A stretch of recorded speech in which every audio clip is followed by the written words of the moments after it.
발해는 황제국을 자처하면서 번영을 누렸습니다. 영토가 고구려 전성기보다 넓었습니다.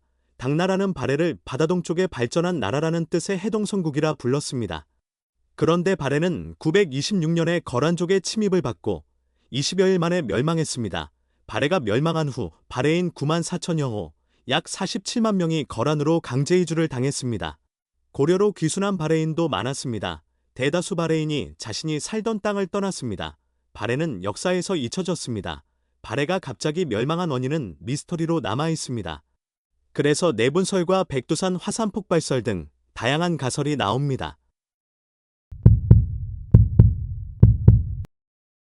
925년에 거란은 발해에 대한 전면전을 선언했습니다. 12월 21일 거란군이 출병했습니다. 이듬해 1월 9일 거란군은 발해의 수도 상경성을 포위했고 발해는 3일 만에 항복을 선언했습니다. 요사는 발해의 왕 대인선이 흰옷을 입고 양을 끌고 나와 엎드려 용서를 빌었다고 전합니다. 발해는 13대 왕 대연석의 치세에 해동성국이라 불리며 전성기를 누렸습니다. 하지만 30년 후에 거란의 공격을 받아 저항다운 저항을 해보지도 못하고 순식간에 멸망했습니다. 요사는 발해의 민심이 멀어진 틈을 타서 싸우지 않고 이겼다고 전합니다. 역사학자들은 내분을 발해 멸망의 중요한 원인으로 제시합니다. 고려사에는 발해가 멸망하기 전인 925년에 두꺼비가 궁성 동쪽에 나타났는데 여론이 발해가 우리나라에 귀순할 징조라고 했다고 기록되어 있습니다. 발해의 내분이 고려에까지 알려져 있었던 것을 암시합니다. 실제로 925년에 발해의 지도층이 백성들을 이끌고 귀순해왔습니다. 발해의 장수 노상은 발해가 멸망한 후 거란에게 중용됩니다. 역사학자들은 이것도 지도층이 분열되었던 정황을 보여주는 증거라고 해석합니다. 백두산 화산 폭발이 발해가 멸망한 이유라는 학설도 제기되었습니다. 발해가 멸망한 때와 비슷한 시기에 백두산 화산이 폭발했습니다. 발해 멸망이 이와 관련되어 있다는 것입니다. 발해의 멸망을 백두산 화산 폭발과 관련짓는 대표적인 학자는 일본의 화산학자인 마치다 히로시입니다. 일본 홋카이도와 혼슈 북부지방에는 10세기 전반에 백두산 화산이 폭발할 때 나라와 쌓인 화산재층이 형성되어 있습니다. 화산재층의 규모에 비추어 백두산 화산의 폭발은 지난 2000년 동안 지구상에서 가장 큰 폭발력을 보였습니다. 화산 폭발의 규모는 화산 분출물의 부피를 측정해 화산 폭발 지수로 나타냅니다. 지금까지 인류 역사상 기원 후에 최대 규모 폭발을 일으켰던 화산은 1815년에 폭발한 인도네시아의 탐보라 화산입니다. 탐보라 화산의 화산 폭발 지수는 7등급이었습니다. 당시 직접적인 피해로 사망한 주민만 해도 7만 명이 넘었고 화산재로 인해 반경 600km까지 3일간 캄캄한 밤이 계속되었다고 합니다. 화산재는 성층권으로 올라가 지구의 기온을 수년간 1도가량 낮췄고 한반도와 유럽에서도 이상기후와 흉작에 시달렸다고 합니다. 과학자들은 10세기 백두산의 화산 폭발 지수가 탐보라 화산과 같은 7등급이었을 것으로 봅니다. 하지만 화산 분출물이 탐보라 화산 폭발 때보다 1.5배 많았기 때문에 실제 화산 폭발 규모는 훨씬 더 컸을 것으로 추정합니다. 백두산의 원래 높이는 3,500 내지 3,700m였습니다. 화산 폭발로 1,000m 가까이 낮아져서 2,750m가 되었고 꼭대기에 천지가 생겼습니다. 이 정도 폭발력이면 나라 전체가 혼란에 빠질 수 있습니다. 마치다는 1992년에 백두산 화산의 엄청난 폭발력 때문에 발해가 거란의 공격에 무릎을 꿇었을 가능성이 있다고 주장했습니다. 역사학자들은 마치다의 주장에 동의하지 않습니다. 926년에 백두산 화산이 폭발했다는 기록이 없기 때문에 믿을 수 없다고 말합니다. 발해요민들은 20년에 걸쳐 거란에 저항했습니다. 926년에 함경도 지역의 발해요민들이 거란에 저항하다가 평정되었다는 기록이 있습니다. 거란은 발해 땅에 괴뢰국가인 동당국을 세웠습니다. 929년에 동당국의 사신이 두만강하구에서 출발해 동해를 건너 일본에 갔다가 귀국했다는 기록도 남아 있습니다. 역사학자들은 이에 근거해 화산 폭발에 의해 과거의 발해 영토가 초토화되거나 황폐해졌다고 볼 수 없다고 주장합니다. 발해가 멸망한 시점에 화산이 폭발했다고 해도 발해를 멸망시킬 만큼 큰 영향력은 없었다고 봅니다. 백두산 근처는 산악지대라서 인구 밀도가 현저히 떨어진다는 것이 그 근거입니다. 발해의 수도 상경성은 백두산에서 멀리 떨어져 있었기 때문에 화산이 폭발해도 국가의 존망에 영향을 미칠 만큼은 아니었다는 것입니다. 하지만 이러한 역사학자들의 생각에 허점이 없는 것은 아닙니다. 발해 멸망의 배경을 전하는 사료가 남아있지 않기 때문입니다. 백두산 화산 폭발은 한반도 전체를 5cm 두께로 덮을 수 있는 화산재를 쏟아냈습니다. 화산이류가 돌진해 마을을 덮쳤고 화쇄류는 반경 100km를 불태워버렸습니다.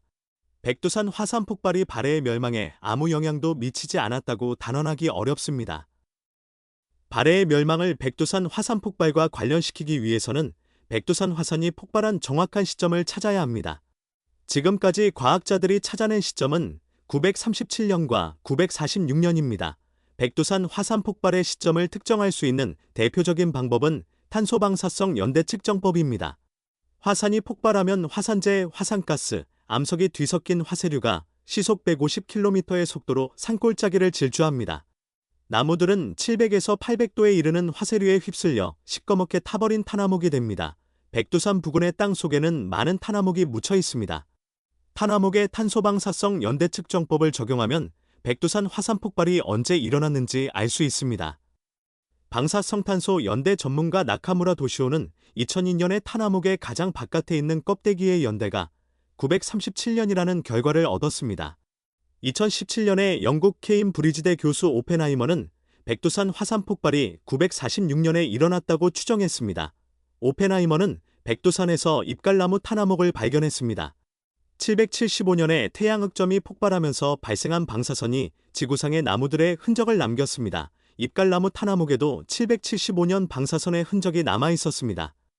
오펜하이머는 그 흔적을 기준으로 탄화목 나이테의 탄소방사성 연대 측정법을 적용한 결과 탄화목이 생명을 다한 시기는 946년 10월에서 12월 사이였다는 것을 확인했습니다. 현재로서는 백두산 화산이 946년 겨울에 폭발했다는 학설이 유력합니다. 이런 학설은 946년에 하늘에서 북소리가 들렸다는 고려사의 기록과 일치합니다. 백두산 화산이 폭발했을 때 그 폭발음이 고려의 수도였던 개성에 전달되었던 것 같습니다. 화산이 크게 폭발할 때에는 폭발음이 멀리까지 울려 퍼집니다. 1883년에 인도네시아 크라카토아 화산이 폭발했을 때 수천 킬로미터 떨어진 필리핀과 호주에서도 그 폭발음을 들을 수 있었습니다. 947년 1월 4일에 하늘에서 소리가 났는데 마치 천둥 소리와 같았다는 기록이 일본에 남아 있습니다. 일본의 한 사찰에서 발견된 연대기에는 946년 10월 7일에 하얀 재가 눈처럼 내렸다고 기록되어 있습니다. 하얀 재는 화산재를 뜻할 가능성이 높습니다.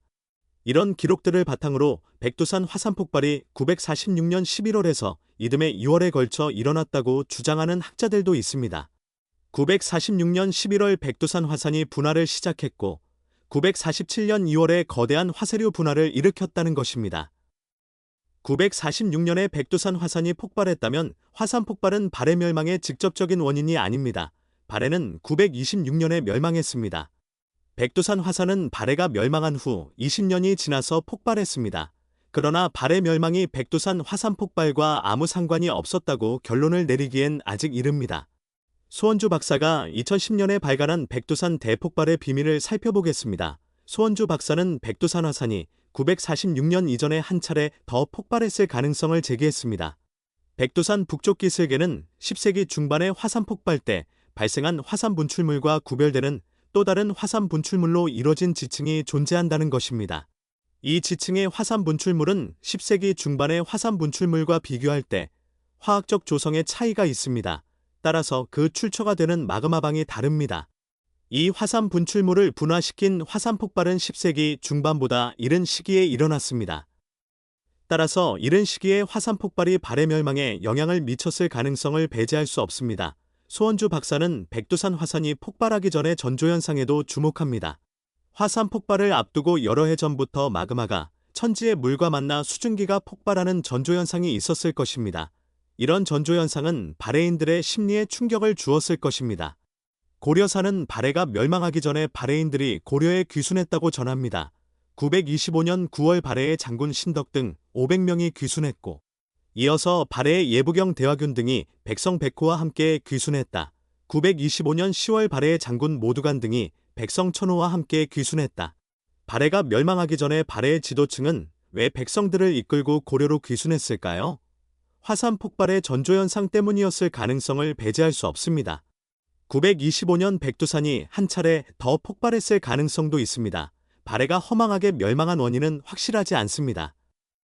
하지만 자연재해가 인간의 역사에 영향을 미쳤을 가능성을 헤아려 보는 것에서 의미를 찾아봅니다.